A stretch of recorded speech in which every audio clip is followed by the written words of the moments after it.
A lot of people don't want helping. They don't want helping. They don't even want to hear any ounce of, let me help you. What are you doing? What you're doing is wrong. Maybe you shouldn't. Maybe you should seek help. Have you tried therapy? A lot of people don't like hearing those things because it will destroy the sense of identity that they've attached to themselves, right? The habit of smoking, the habit of drinking, drugs, the habit of getting back with that ex-husband or ex-boyfriend, whatever, right? Or whatever bad vice or habit that is clearly damaging their mental or their physical selves. Those people are attaching those vices to themselves, and it's become a habitual sort of ritual, a habitual sort of mechanism that they just can't seem to detach away from. They try to justify their reasons for them doing the vices by, oh, I only do it when I'm social. I only do it when I feel down because it makes me feel happy and it makes me feel relaxed or it makes me feel tired.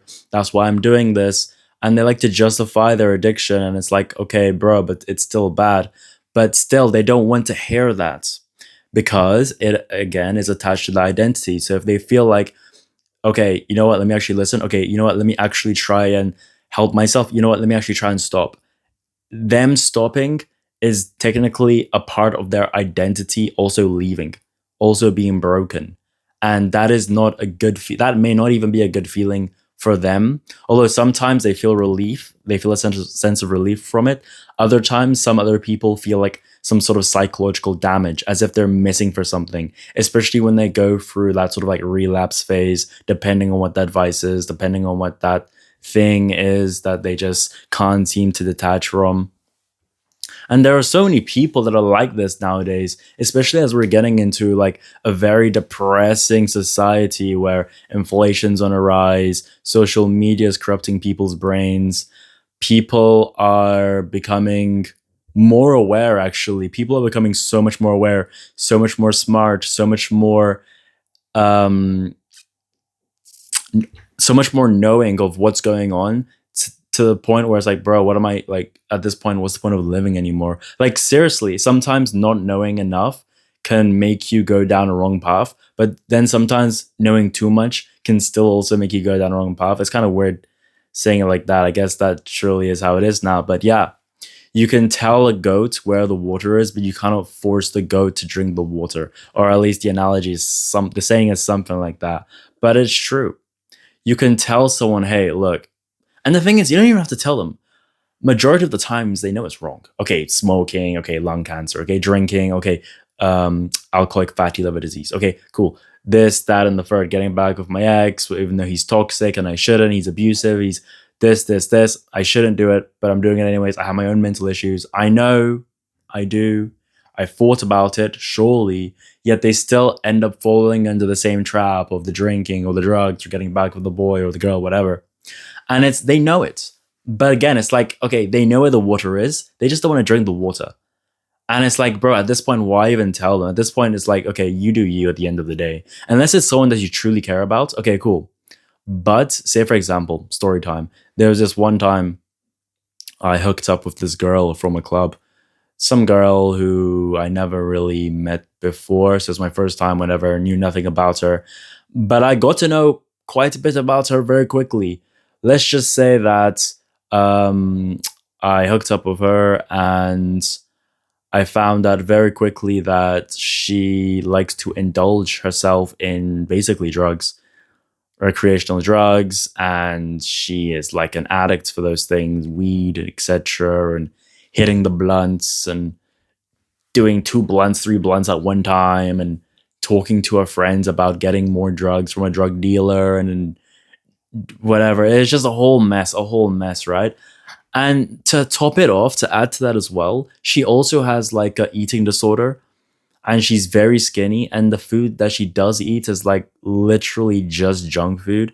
So she does like drugs, right? She eats poorly. She has this disorder, clear mental issues, physically. I don't know. She has a few scars. I mean, bro, it's, yeah, emotional wreck. Crazy, right?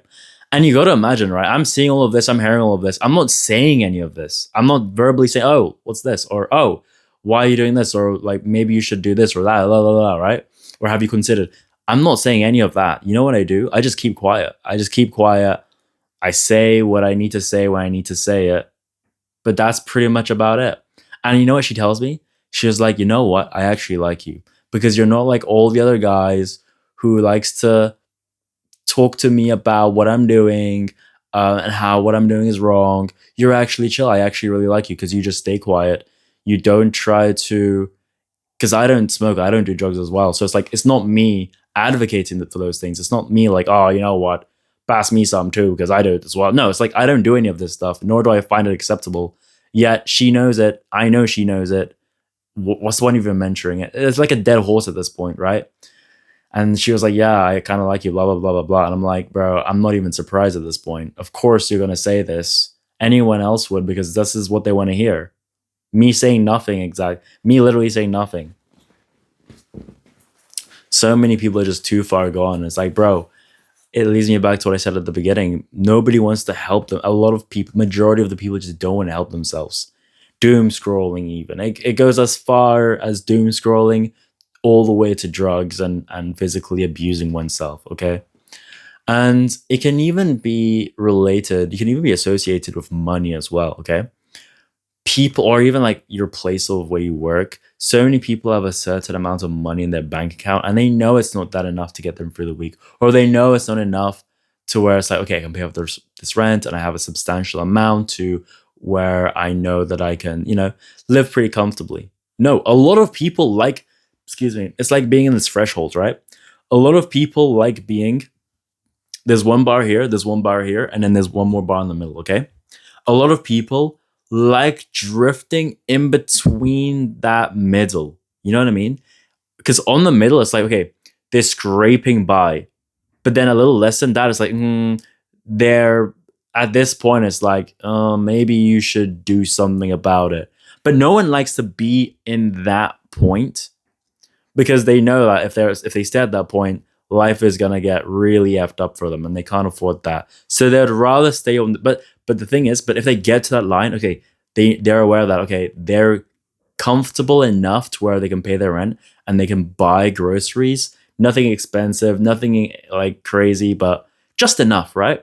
But then anything past there, it's like too much work, too much effort. I can't be asked. I don't know how, or I don't want to drink the water because some people know how, but again, they don't want to drink the water, right? So they'd rather stay in that sweet spot of the middle and preferably not anywhere other than that. Okay.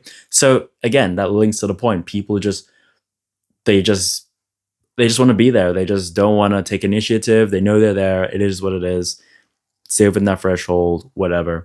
And to that, I say, you know what? It is what it is. I completely understand. You want to stay comfortable. You want to be comfortable. Okay, cool. That's fine. But like I say in a lot of my other videos, it's like if you don't take those risks, if you don't take those chances, if you don't actually buckle up and just like have some sort of discipline, because you're responsible for your own body, okay? If you know that you can stop, if you know that you can start, then just do it. It's not your body that's having control over you. It's you having control over your body. Do you get it? It's not me being like, okay, I can't open my mouth. It keeps opening because I can't control my mouth. No, I can control what I say. I can control how my mouth moves. I can control um I could control, how I move my hands or what I do with my body, etc. Right? Because I control my body. But other people are coming from a place where they can't, even though they can, but they choose not to. They let the addictions, they let this and that consume them. They're a slave to money. They're a slave to consumerism stuff. They're a slave to those recreational stuff that's not healthy for them. And then they end up facing the consequences in the end. And then when it gets to the end or near the end, then they're like, oh, I should have done this. I should have done that. Or I regret, da, da, da, da. And then they feel sad and sorry. And then they tell the next generation, hey, kids, you know what? Don't be like me who didn't do this. Maybe you should actually do this and do that because otherwise you're going to end up like me. Ha, ha, ha, ha. You don't want to be that kind of person now, do you? At least while you're still young, take initiative. At least, right? This is Mike Zero One thing. Goodbye.